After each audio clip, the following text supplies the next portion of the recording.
This is sort of addendum to my neo-postmodernism video about non-stamp collector.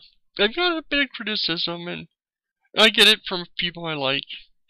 You know, an assumption, I worship deity. Both have said that, you get more, catch more flies with honey rather than vinegar, kind of idea. And I get that, and if the entire goal of all this is just to change minds, then yes. Calling people bigots might not necessarily be the best tactic. But that's not the only situation here, and I think people are forgetting the real reason why this is a problem. It's not the attitude people have. It's what that attitude does to people. It does to the world. It does to people as a whole. I've done this video before. Why do teens have a higher rate of suicide, that are gay? Why is it that depression is high within homosexuals? Is it, the people that are in your face calling them faggots and hateful things all the time? Yes, partly. That is partly a big chunk of what this depression and suicide is caused by.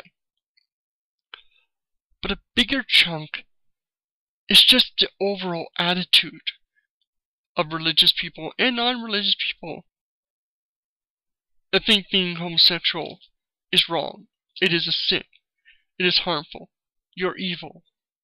Any of whatever degree it is harmful and dangerous. Because it attacks who someone is, who someone identifies himself as. And they want to change. They have to hide themselves.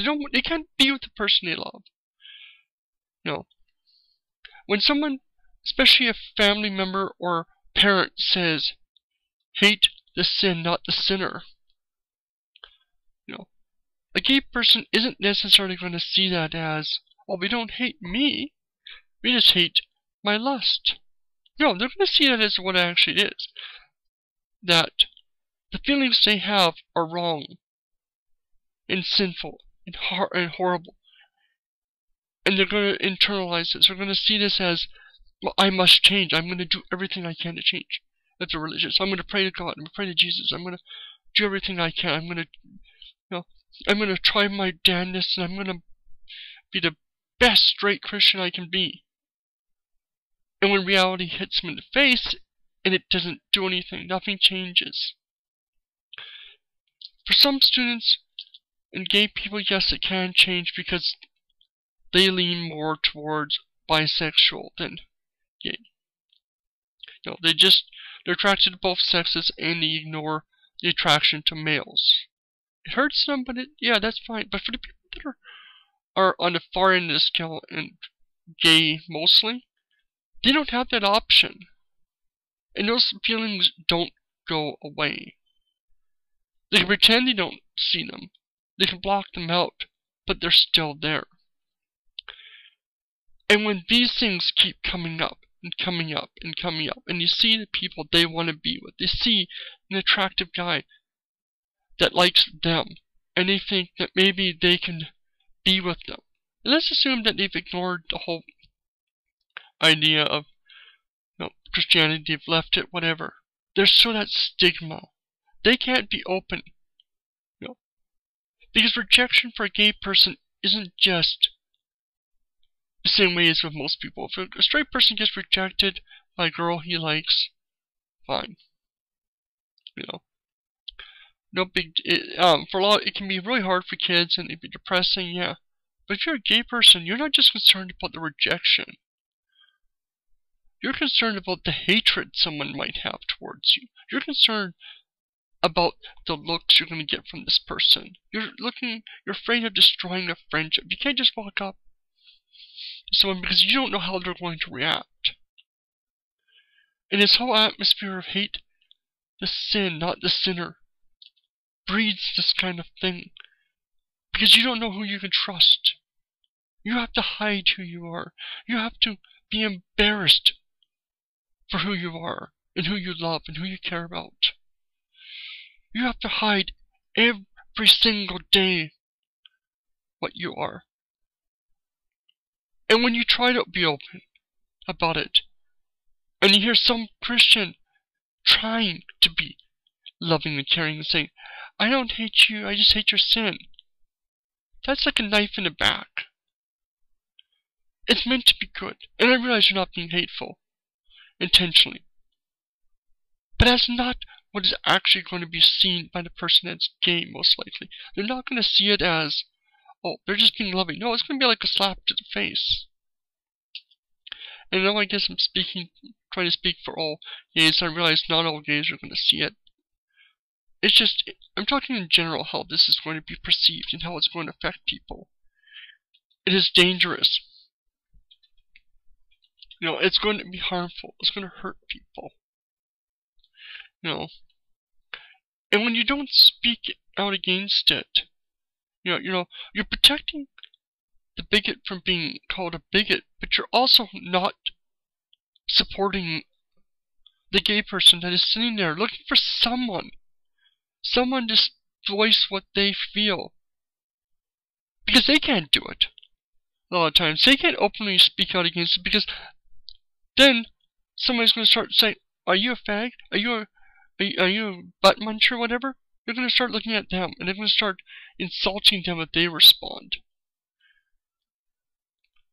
And being the fact that they are is going to be hurtful, even worse.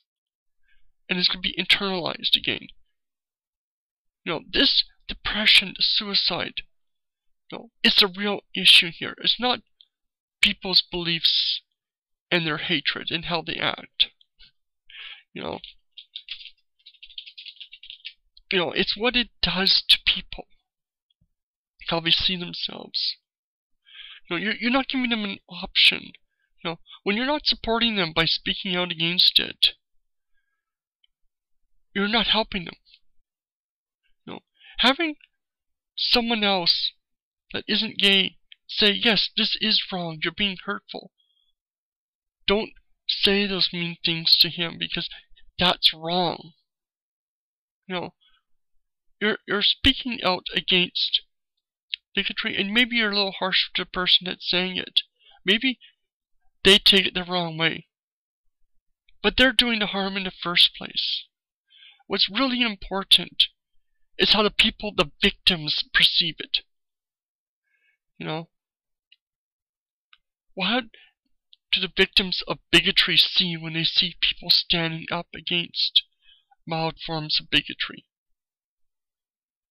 It helps a lot. I'm not bothered by it as much as I think a lot of gays are, because I'm not, I've had a long time to deal with this. But I'll tell you, there's nothing I enjoy more than seeing someone else say, yes, that is wrong.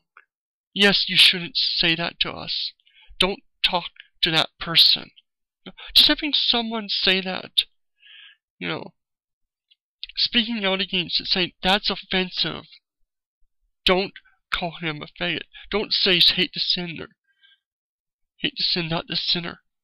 Because that's still offensive. That means a lot. That means more than you can imagine. So yes,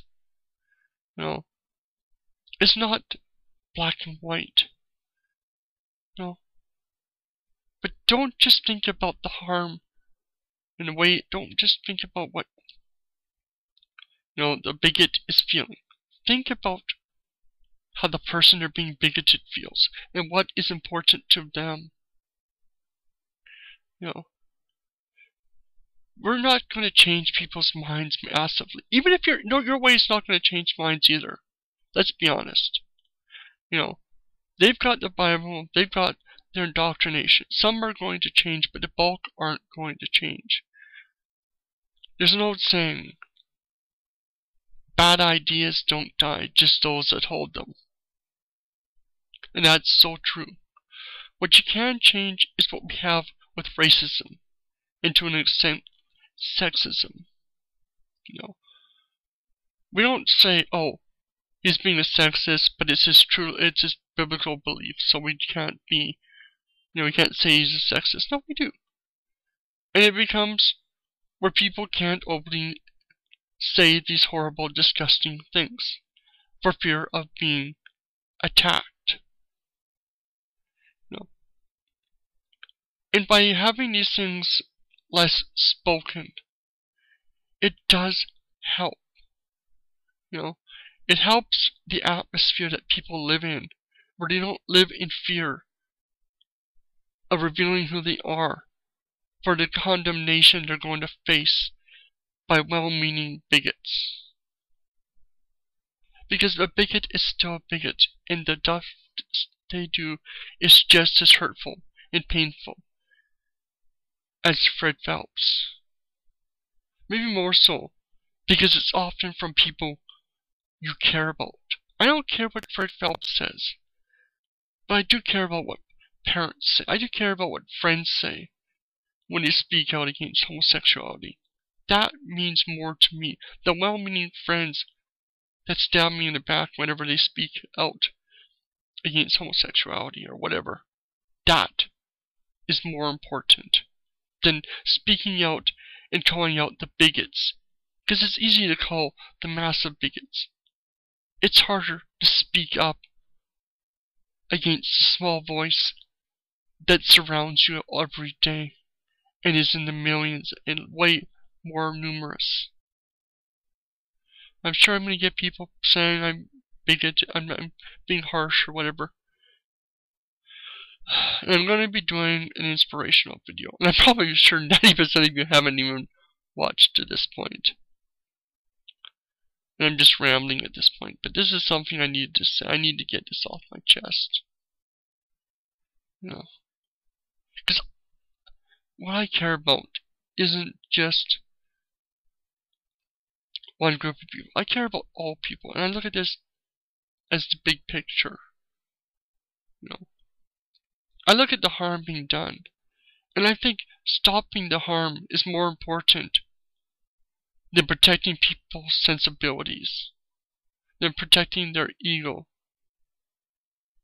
And speaking out, it's looking at that person saying that guy's heavily bigoted behind their back is no better, is worse, I say, than saying it to their face.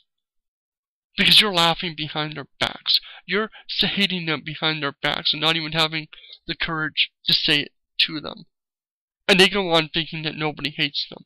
Nobody thinks they're a bigot. Nobody thinks they're being horrible. Well, everybody does.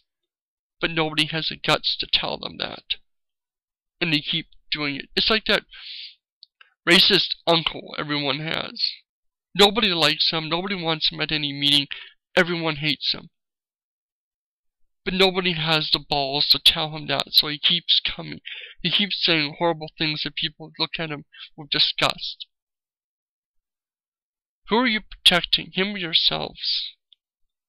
Is it really good to let him go on thinking that everybody agrees with him or speaking out? So comment down below, let me know your thoughts.